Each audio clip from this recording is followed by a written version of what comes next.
이상입니다. 여러분 안녕하십니까? 여러분 건강하십니까? 이 예레미야 시리즈도 네 번째 시간이 됐습니다. 이번에 예레미야서 3장, 4장을 우리가 보려고 합니다. 지난번에 예레미야서 2장을 우리가 보았는데요. 예레미야가 예언자가 되고 난 다음에 바로 주어진 그 하나님의 말씀이었습니다.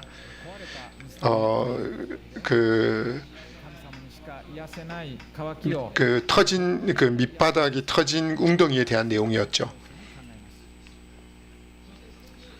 그 3장에서 6장까지 내용이 두 번째 하나님의 예언이 주어진 내용입니다. 이것도 요시야 그 왕 때 주어진 말씀입니다. 요시야 왕은 하나님을 정말 경외했던 사람이었고 종교 계획을 단행했지만 그 백성들의 마음을 바꾸지는 못했습니다. 우상 예배가 계속되어졌습니다. 그런 가운데 하나님의 경고 그리고 회개에 대한 메시지가 계속 있었습니다. 진노의 불길이 계속 불탔고 또 칼날은 점점 날카로워지기도 했습니다. 그런 가운데 하나님의 슬픔과 하나님의 그 안타까움이 담겨 있는 그런 본문의 내용입니다. 자, 그러면 오늘 본문 말씀을 보겠습니다. 3장 6절부터 11절까지 말씀을 읽겠습니다. 여러분 갖추고 계신 성경을 봐주시기 바랍니다. 언제나처럼 목소리 내어서 한번 읽겠습니다. 작은 목소리도 괜찮습니다만 목소리를 내어서 한번 읽어봐 주시기를 바랍니다. 예레미야서를 소리를 내서 읽는다고 하는 것은 아마 보통 평생 동안 잘 없을지도 모르겠습니다. 한번 이 말씀을 목소리를 내어서 이 말씀을 한번 맛을 볼 수 있기를 바랍니다. 6절부터 11절까지 내용입니다. 요시야 왕 때 여호와께서 내게 말씀하셨다. 믿음 없는 이스라엘이 행한 것을 내가 보았느냐? 그가 모든 높은 언덕 위에 올라가 모든 푸른 나무 아래서 음란한 짓을 했다. 이스라엘이 이 모든 것을 행한 후에 내게 돌아올 것이라고 나는 생각했다. 그러나 이스라엘은 돌아오지 않았다. 이스라엘의 신실하지 못한 자매 유다가 그것을 보았다. 믿음 없는 이스라엘이 간음을 저지른 이 모든 일로 인해서 내가 그에게 이혼 증서를 주고 쫓아내어 버렸다. 그러나 이스라엘의 신실하지 못한 자매 유다가 두려운 줄 모르고 자기도 역시 나가서 음란한 짓을 하는 것을 내가 보았다. 그가 음란한 짓 하는 것을 가볍게 여겨서 이 땅을 더럽히고 돌과 나무와 간음했다. 그러나 이 모든 것에도 불구하고 이스라엘의 신실하지 못한 자매 유다가는 온 마음으로 내게 돌아오지 않고 거짓으로 돌아올 뿐이었다. 여호와의 말이다. 여호와께서 내게 말씀하셨다. 믿음 없는 이스라엘이 신실하지 못한 유다보다 의롭다는 것이 드러났다. 여기까지입니다. 여기까지 보면 북이스라엘과 남유다가 그 언니로 또 언니 동생으로 묘사되고 있습니다. 그 배역한 이스라엘이라고 6절에 나와 있는데요.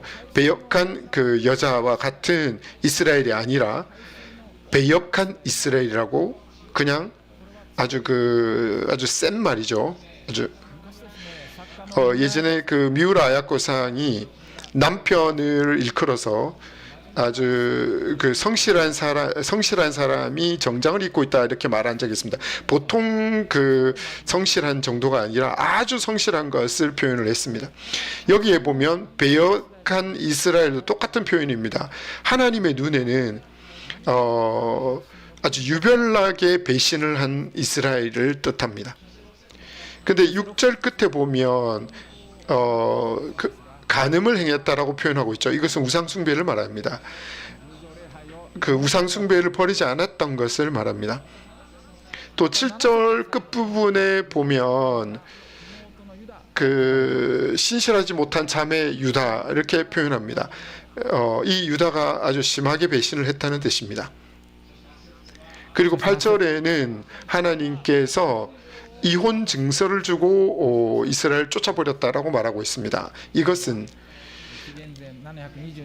722년 북이스라엘이 아시리아에 의해서 멸망받은 사건을 말합니다. 이 동생 유다는 이것을 보았다라고 말하고 있습니다. 남유다 왕국은 이 비극에서부터 이스라엘이 망하는 것으로부터 배웠어야만 했습니다. 하지만 이스라엘이 망하는 것을 보고도 배우지 않았던 것입니다. 우상 숭배를 멈추지 않았습니다. 그래서 유다는 그래서 계속해서 위선이라고 하는 죄를 범하고 있습니다. 10절에 보면 이 자매 유다는 온 마음으로 내게 돌아오지 않고 거짓으로 돌아올 뿐이라고 말하고 있습니다. 여기서 이 그 거짓은 뭘까요? 그것은 하나님 앞에 돌아가는 척한 것입니다. 사실은 돌아오지 않고 여전히 우상을 그리워했던 것입니다. 요시야 왕이 종교 개혁을 통해서 눈에 보이는 우상은 꽤 많이 제거를 했습니다. 그럼에도 불구하고 사람들의 마음은 여전히 우상을 연모하고 있었습니다. 결국 우상 숭배는 계속되고 있었던 것입니다. 하나님은 그 모든 것을 꿰뚫어 보고 계셨습니다. 숨길 수가 없습니다. 11절을 보면 믿음 없는 이스라엘이 신실하지 못한 유다보다 의롭다라고 표현하고 있습니다. 하나님은 마음을 보시는 분이십니다. 하나님이 구하는 것은 마음으로부터의 회심이었습니다. 그냥 겉으로 하는 그것은 오히려 하나님을 더 화나게 하는 것입니다. 하나님을 모욕하는 것입니다. 이스라엘처럼 마음도 행위도 우상 숭배를 드리는 것, 그것이 오히려 더 낫다라고 말합니다. 우리들은 어떻습니까? 여러분 마음과 행동이 일치하고 있습니까? 그냥 보이는 신앙, 형식만 있는 예배, 그것을 하나님은 정말 싫어하십니다. 조금 넘어가겠습니다만 4장입니다. 4장 15절에서 22절까지 읽겠습니다. 4장 15절입니다. 찾으셨습니까? 조금 띄겠습니다. 4장 15절 내용입니다. 4장 15절부터 22절까지 내용을 또 목소리를 내서 또 한번 읽어보겠습니다. 한 목소리가 단에서 선언하고 에브라임 산에서 재앙을 선포한다. 민족들에게 경고하고 예루살렘에 알리라. 에워싸는 군대가 먼 땅에서 와서 유다의 성읍들을 향해 고함을 지른다. 밧을 지키는 사람처럼 그들이 유다를 둘러싼다. 유다가 나를 배신했기 때문이다. 여호와의 말이다. 내 행동과 행위가 이 일들을 너에게 가져왔다. 이것이 너의 죄악이다. 이것은 쓰라린 고통이요 너의 마음에까지 이를 것이다. 내 고통아, 내 고통아, 내 마음이 고통 속에서 몸부림친다. 내 마음의 고통아, 내 마음이 심하게 뛰니 내가 잠잠할 수 없다. 이는 내가 전쟁을 알리는 나팔 소리를 들었기 때문이다. 전쟁 위에 재앙 위에 재앙이 따르고 온 땅이 황폐하게 됐다. 갑자기 내 천막이 순식간에 내 숙소가 무너져 버렸다. 내가 얼마나 더 저 길을 보아야 하고 저 나팔 소리를 들어야 하는가. 내 백성은 어리석어 나를 알지 못한다. 그들은 어리석은 아이들이어서 분별력을 갖고 있지 않다. 그들은 악을 행하는 데는 능숙하지만 선을 행할 줄 모른다. 여기까지입니다. 15절에 보면 그 단과 에브라임에 대한 내용이 나오고 있죠. 지도를 한번 봐주십시오. 이 부분입니다. 저 북쪽이 단이고 남쪽이 에브라임입니다. 단은 이스라엘의 북쪽 끄트머리입니다. 에브라임은 예루살렘 바로 북쪽에 있는 땅입니다. 이곳에 보초를 서는 사람들이 있어서 적들이 오는 것을 지켰습니다. 16절에 보면 유다를 에워싸는 군대가 다가오고 있으니까 그것을 알리라고 말합니다. 이것은 바빌론 제국이 남유다 왕국을 시킬 것이라는 예언입니다. 근데 이것이 기록된 것은 요시야 왕 시대입니다. 아직 평안한 때였습니다. 그렇기 때문에 이 기록은 시점에서 볼 때 미래에 일어날 일이었던 것입니다. 눈앞에 일어나는 그런 광경을 얘기하는 것이 아닙니다. 아무것도 몰란 채 태연하게 배신 행위를 계속하는 백성들을 향해서 하나님께서 경고를 주고 계신 것입니다. 17절 후반부를 보면 유다가 하나님을 배반했다라고 나옵니다. 그것이 이 하나님으로부터의 심판이 임하게 된 원인이 되었다라고 말합니다. 그것이 그 고통이 얼마나 심했으면 심장까지 이루고 있다라고 말하고 있습니다. 치명적이라고 피할 수 없다고 말합니다. 그리고 예레미야는 말합니다. 고뇌의 비명을 지릅니다. 19절입니다. 내 고통아, 내 고통아, 내 고통아, 내 마음이 심하게 뛰니 잠잠할 수 없다. 나는 잠잠할 수 없다. 그렇게 말합니다. 이곳에 나의 고통화라고 하는 것은 그 당시의 히브리 사람들에게 있어서는 창자의 창자에 아주 깊은 감정이 있다라고 일본 말로 단초노 오모이라고 해서 창자가 끊어지는 듯한 슬픔을 표현하는 것이 있는데요. 그것을 보면서 그 비참함을 보면서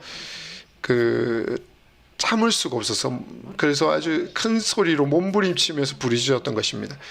그것을 보면서 예레미야가 두려워하면서 떨었던 것입니다.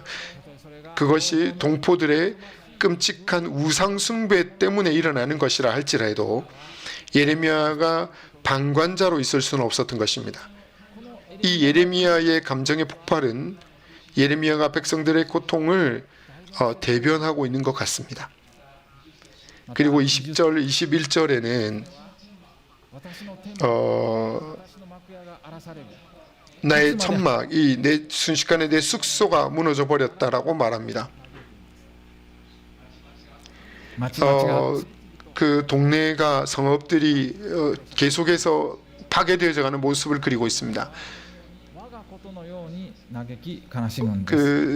내 백성이라고 말하면서 내 자식이 우는 것처럼 슬퍼합니다.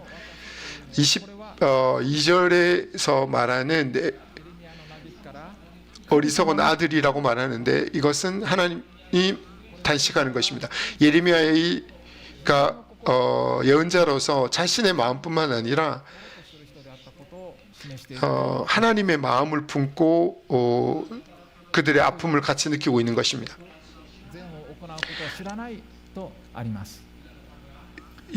유다 백성들은 바른 길을 알지 못했습니다. 나쁜 일에는 머리가 잘 돌아갔습니다만 좋은 일에, 선한 일에는 관심이 없었습니다. 이것이 어쩌면 우리 귀에도 마음이 아픈 것이죠.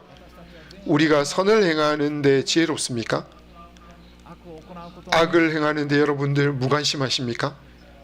제 많은 우리들의 마음은 어쩌면 그 반대일지 모르겠습니다. 하나님께 기도하고 도움을 받지 않으면 안 될 겁니다. 그러나 이런 엄중한 경고 가운데서도 하나님께서는 백성들에게 희망도 주고 계십니다. 3절로 돌아가서 볼까요? 다시 아까 읽던 3장으로 다시 돌아가겠습니다. 3장 12절부터 18절을 읽어보겠습니다. 여러분 성경 봐주십시오. 12절부터 3장 12절부터 18절까지 내용입니다. 이것도 똑같이 소리를 내서 같이 읽겠습니다. 괜찮습니까? 3장 12절입니다. 가서 이 말들을 북쪽을 향해 선포하여라. 여호와의 말이다. 믿음 없는 이스라엘아 돌아오라. 여호와의 말이다. 나는 자비롭기 때문에 노한 얼굴로 너희를 향하지 않을 것이다. 내가 한없이 화를 내지는 않겠다. 네가 내 하나님 여호와를 배반하고 모든 푸른 나무 아래서 이방신들을 향해 내 행동을 흩뜨리고 내 목소리를 듣지 않았던 내 죄를 인정하게만 하라. 여호와의 말이라. 여호와의 말이다. 돌아오라. 믿음 없는 자녀들아, 내가 너희 남편이다. 내가 너희의 한 성읍에서 하나를, 한 족속에서 둘을 택해서 14절 읽고 있습니다. 내가 너희를 한 성읍에서 하나를, 한 족속에서 둘을 선택해 시온으로 데려갈 것이다.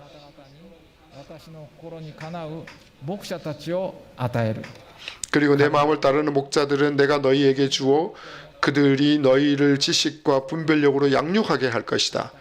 여호와의 말이다. 그 무렵 이 땅에서 너희 수가 증가해 번성할 때 사람들이 여호와의 언약궤를 더 이상 말하지 않을 것이고 그것이 마음에 떠오르거나 기억되지도 않을 것이고 찾지도 않을 것이고 더 이상 만들지도 않을 것이다.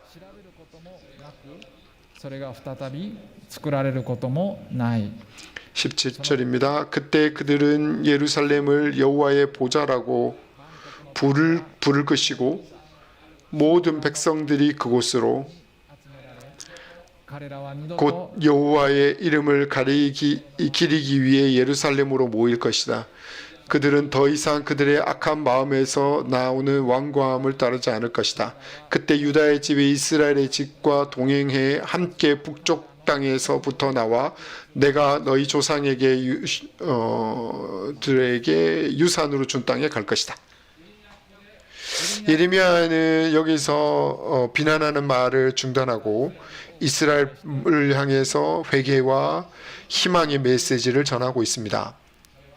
그것은 만약 하나님께로 돌아오기만 한다면 하나님께서는 더 이상 분노를 바라지 않고 은혜를 베푸신다라고 말하고 있는 것입니다. 근데 그렇게 하기 위해서는 13절에 있는 것처럼 먼저 자기 자신들의 잘못을 인정해야 합니다. 우상 숭배를 인정해야 합니다. 하나님 앞에 되돌아가기 위해서는 자신의 죄를 인정하는 것이 필요합니다. 그리고 14절에는 다시 한번 하나님께서 말씀합니다. 배역한 자식들아 돌아오라라고 말합니다. 나는 너희의 남편이라 라고 말합니다. 그리고 성읍에서 한 사람을 선택해서 시온으로 돌아온다라고 말하고 있습니다. 이스라엘의 모든 사람이 아닙니다. 하나님께서 한 사람 한 사람을 선택해서 시온으로 되돌아오실 것이라고 말합니다. 그리고 15절에서는 말합니다. 내 마음을 따르는 목자들을 그렇게 주겠다라고 말합니다. 16절에서는 말합니다. 너는 너희가 이 땅에서 번성해질 때라고 말하고 있습니다. 이스라엘에는 하나님께서 합당한 이들을 주시고 그리고 민족들이 증가하게 될 것이고 그것이 하나님의 축복이 될 것이라고 말하고 있는 것입니다. 이것은 종말에 관한 예언입니다. 북이스라엘은 나쁜 왕들의 악행으로 인해서 재앙을 받고 말았습니다. 하지만 세상 끝날에는 그들을 바르게 인도할 지도자들이 주어질 것입니다. 이 약속은 궁극적으로는 메시아의 지배를 말합니다. 천년 왕국 이후에 일어나는 역사입니다. 그때 일어나는 겁니다. 16절에는 똑같이 말합니다. 언약의 그를 더 이상 만들지도 않을 거고 필요하지도 않을 거라고 말합니다. 그 당시에 지성소에 이 언약의 궤가 있었습니다. 이것은 하나님의 임재를 상징하는 것이었습니다. 근데 그 언약궤가 기원전 586년에 바벨론 제국의 이 그 남유다를 침범했을 때 잃어버렸다라고 알려져 있습니다. 하지만 그것은 이제는 더 이상 이런 언약궤가 만들어지지 않는다는 것을 말합니다. 이것은 언약궤를 부정하는 것이 아니라 그 필요가 사라졌기 때문입니다. 17절에 나오는 예루살렘은 하나님의 보좌를 부를 것이고 모든 민족이 그곳으로 곧 여호와의 이름을 기리기 위해 예루살렘으로 모일 것이다 라고 말합니다. 그들이 더 이상 그들의 악한 마음에서 나오는 완고함을 따르지 않을 것이다 라고 예언하고 있습니다. 그때 하나님께서 계시기 때문에 언약궤에는 필요가 없어져 버린다는 것입니다. 그래서 18절에는 말합니다. 유다가 이스라엘과 같이 합해진다고 말합니다. 남유다와 북이스라엘은 하나의 나라로 합해진다라고 말하고 있는 것입니다. 이것은 종말에 일어날 사건으로 아직 실현되지 않고 있습니다. 지금 이스라엘은 유대민족의 국가이지만 고대 남북 왕국이 통일되어 있던 그런 형태는 지금 아니죠. 이것처럼 예레미야의 예언이라고 하는 것은 종말에 일어날 이스라엘의 축복까지도 예언하고 있습니다. 자, 오늘 본문은 여기까지입니다만, 자, 그러면 여기서부터 우리는 무엇을 배울 수 있는지 살펴보겠습니다. 먼저 첫 번째는 잃어버린 영혼을 향한 그 탄식을 가지는 것입니다. 오늘 읽었던 이 예레미야 4장에는 그 예레미야의 그 단식이 있었습니다. 그 내 마음의 심장의 벽이여 나는 그냥 가만히 있을 수 없다라고 그렇게 잠잠히 있을 수 없다라고 그렇게 말했습니다. 예레미야는 동포들을 사랑했기 때문에 나라가 멸망하는 것은 견딜 수가 없었습니다. 예레미야는 탄식하면서 울었을 것입니다. 이 심판을 피할 수만 있다면 자기의 목숨이라도 기쁨으로 드릴 것이라고 생각했을 것입니다.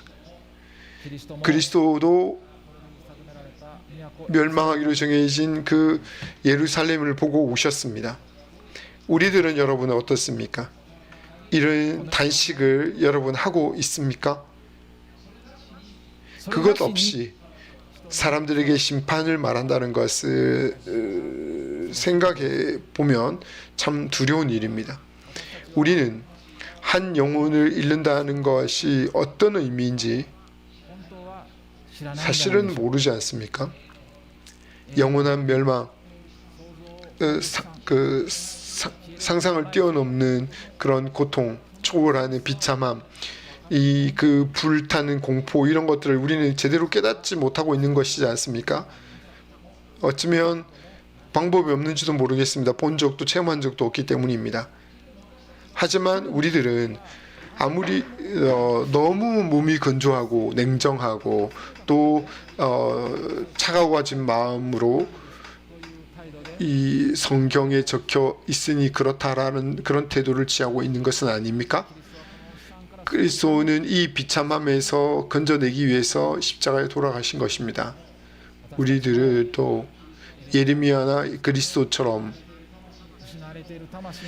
잃어버린 영혼들을 향한 슬픔과 애통함을 더 가질 필요가 있지 않을까요?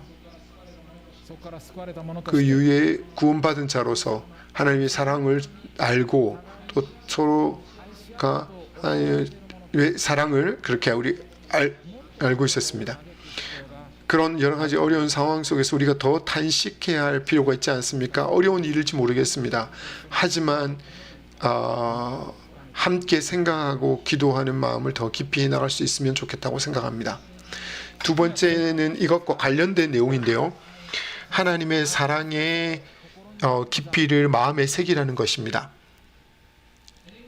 예레미야처럼 하나님의 사랑에 대해서 깊은 통찰력을 성직자는 없었다라고 알려지고 있습니다. 예레미야서를 읽어보면 사람의 죄가 하나님의 사랑을 없애지를 못한다는 것을 우리가 알 수 있습니다. 오늘 읽었던 말씀처럼 이스라엘이 유다가 간음하는 여인으로 비유되고 있었습니다. 죄는 여자가 남자를 배신하고 또는 남자가 여자를 배신하는 그런 것 같은 깊은 그런 내용들입니다. 그런 것들이 빈번하게 일어나는 그런 것입니다만, 그럼에도 불구하고 하나님은 하나님의 사랑을 차단하지 않으십니다. 죄는 하나님의 사랑을 가릴 수는 있겠지만 하나님께서 우리를 향한 그 사랑을 단념하게 할 수는 없습니다. 하나님의 사랑은 용서의 은혜를 주십니다. 하나님은 사람이 자신의 죄를 솔직하게 인정하기를 바랍니다. 그것을 인정하고 예수 그리스도의 십자가의 그 대속을 받아들이기만 하면 충분합니다. 그렇게만 하면 하나님은 모든 것을 용서해 주시는 분이십니다. 그것을 기억하지도 않겠다라고 말하고 계십니다.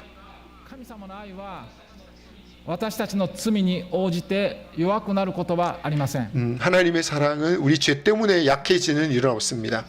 하나님의 그 은혜는 언제나 풍성합니다. 이 진실하고 깊은 그 하나님의 사랑에 대한 그 지혜가 예레미야에게 주어졌던 것입니다. 그리고 우리가 한 번 더 눈을 들어서 보면 두려운 그 심판 뒤에는, 배후에는 우리를 향한 하나님의 간절한 사랑이 슬픔과 함께 넘치고 있는 것을 우리는 발견할 수 있을 것입니다. 앞으로도 이 예레미야서를 이런 관점으로 계속 배워갈 수 있기를 바랍니다. 지금 이 시간에 함께 기도하겠습니다.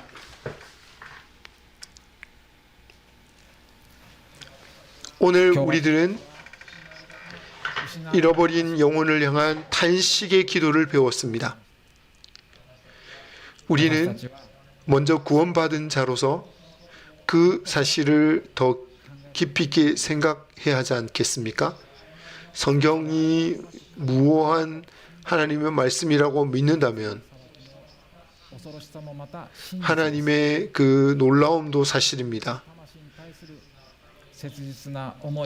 그 영혼을 향한 하나님의 그 마음을 우리가 품을 수 있도록 우리가 이 시간에 잠깐 기도하겠습니다.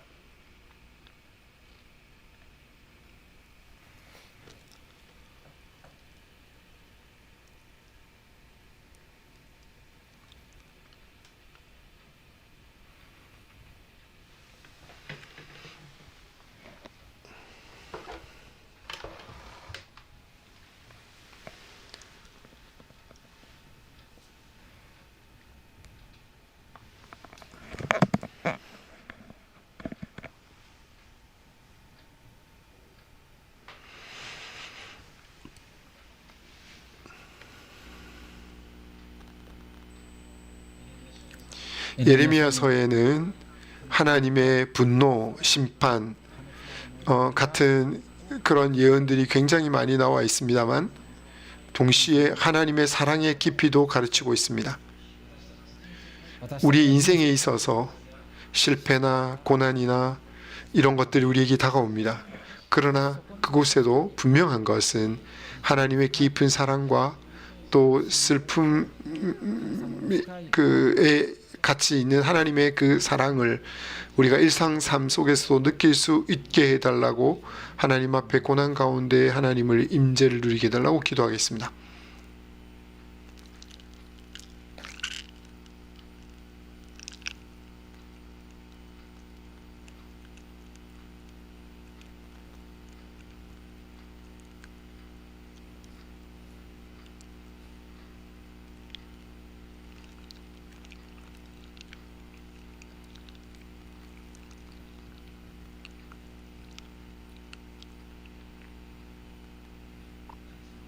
하나님 아버지, 오늘은 예레미야서를 통해서 잃어버린 영혼들을 향한 예레미야의 그 슬픔과 탄식과 또 그 안에 넘치는 당신의 사랑을 볼 수가 있었습니다. 우리들은 그리스도의 십자가로 인해서 정죄받지는 않는다라고 약속되어져 있습니다. 그러나 우리 주변에는 예레미야 시대와 마찬가지로 당신을 알지 못하고 우상을 계속 쫓아다니는 사람들도 많습니다. 그런 것들을 더 깊이 있게 생각하고 기도할 수 있게 하여 주시옵소서. 연약함을 안고 사는 우리들이지만 당신에 의해서 변화되고 자기 자신이 할 수 있는 것을 실천할 수 있게 하여 주시옵소서. 주 예수 그리스도의 이름으로 기도했습니다. 아멘. 여러분 가운데 아직 나는 크리스찬이 아니다라고 생각하는 분이 계실지 모르겠습니다. 또 어떤 분은 십자가의 의미를 잘 모르겠다라고 하는 분도 계실지 모르겠습니다. 그리스도의 십자가는 우리 인간에게 주어진 유일한 구원의 길을 말합니다. 천지 만물을 창조하신 창조주 되신 하나님은 모든 것 위에 계시고는 그런 그 주권자입니다. 그 하나님에 의해서 지어진 사람들이 죄를 지었습니다. 첫째, 그 인간 아담과 하와가 하나님의 경고를 무시하고 먹어서는 안 되는 그 과일을 먹어버렸습니다. 그래서 인간이 죄인이 되었고 이제는 하나님과 인간 사이가 분리되고 말았습니다. 그렇게 생각해 보니 우리도 죄를 범합니다. 모든 사람이 죄가 있다라고 성경은 말합니다. 누구든지 그 마음 가운데 사람들에게는 말할 수 없는 더러운 그런 그 흉악한 죄악들을 가지고도 있습니다. 이런 죄가 없는 사람은 아무도 없습니다. 그래서 이 모든 사람이 죄인이라고 말하는 것입니다. 근데 이 죄에는 형벌이 따라다닙니다. 죄 있는 인간은 죽은 이후에 하나님의 심판을 받고 하나님으로부터 완전히 분리된다라고 성경이 가르치고 있습니다. 그것을 영원한 죽음이라고 말합니다. 이것은 상상을 뛰어넘는 그런 아픔입니다. 이것은 영원히 계속될 것입니다. 그러나 하나님께서는 우리들을 하나님 머리카락까지 세시는 그 분이면서도 우리를 깊이 사랑하십니다. 그리고 우리를 구원할 길을 준비해 주십니다. 바로 그분이 예수 그리스도의 십자가입니다. 그리스도는 하나님이 인간이 되셔서 이 땅에 오신 분입니다. 단 하나의 죄도 없었습니다. 그러나 그리스도가 여러분들이 알고 계시는 것처럼 그 험악한 십자가에 달려 돌아가셨습니다. 그것은 왜 그랬을까요? 그것은 우리를 대신한 것이었습니다. 우리의 죄의 형벌을 그리스도가 대신해서 받아주셨고 그리고 돌아가신 것입니다. 원래대로라면 우리 자신들이 받지 않으면 안 되는 죄의 형벌을 그리스도께서 대신해서 받아주셨던 것입니다. 그 대신한 십자가 때문에 하나님은 우리의 죄를 용서해 주시는 것입니다. 우리 가운데는 계속해서 죄가 있습니다. 그러나 하나님은 그리스도의 십자가로 인해서 우리를 죄 없는 인간으로 보아주시는 것입니다. 그리고 우리는 하나님의 자녀로서 영원한 멸망이 아니라 영원한 생명, 하나님과 영원히 함께 다니는 생명이 주어지는 것입니다. 그리스도의 십자가가 나를 위한 것이었다는 것을 개인적으로 감사하고 받아들일 때 하나님은 그 신앙을 믿음을 바라보며 모든 죄를 용서하시고 하나님의 자녀로 삼으시고 영원한 생명을 주시는 것입니다. 지금 이 시간에 같이 기도합시다. 이 기도를 드리는 것을 통해서 어떤 사람이라도 집에 종교가 뭐라고 하더라도 이제까지 어떤 삶을 살았다 할지라도 모든 죄가 용서받습니다. 제가 짧게 끊어서 기도하겠습니다. 목소리 내지 않아도 좋습니다. 제가 기도한 이후에 따라서 기도해 주십시오. 그리고 이미 나는 크리스찬이라고 말하는 그분도 마음을 모아서 같이 기도해 주시기 바랍니다. 그리고 마지막에는 마음을 모아서 큰 소리로 아멘이라고 대답해 주십시오. 자, 그러면 기도하겠습니다. 하나님 아버지라고 마음에서 기도해 주십시오. 당신 앞에 서면 나에게도 죄가 있습니다. 예수 그리스도께서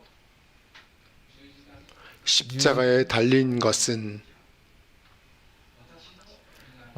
저를 대신한 것이고 제 죄를 용서하기 위한 것이었다는 것을 지금 들었습니다. 하나님 아버지 감사합니다.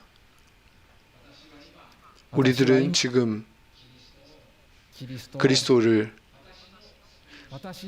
나의 구세주로 받아들이고 믿습니다. 아멘. 지금 저와 함께 기도하신 분은 모든 죄가 용서받았습니다. 크리스찬이 된 것입니다. 계속 이후에도 계속해서 예배에 와주시길 바랍니다. 놀라우신 하나님을 같이 배워갈 수 있기를 바랍니다.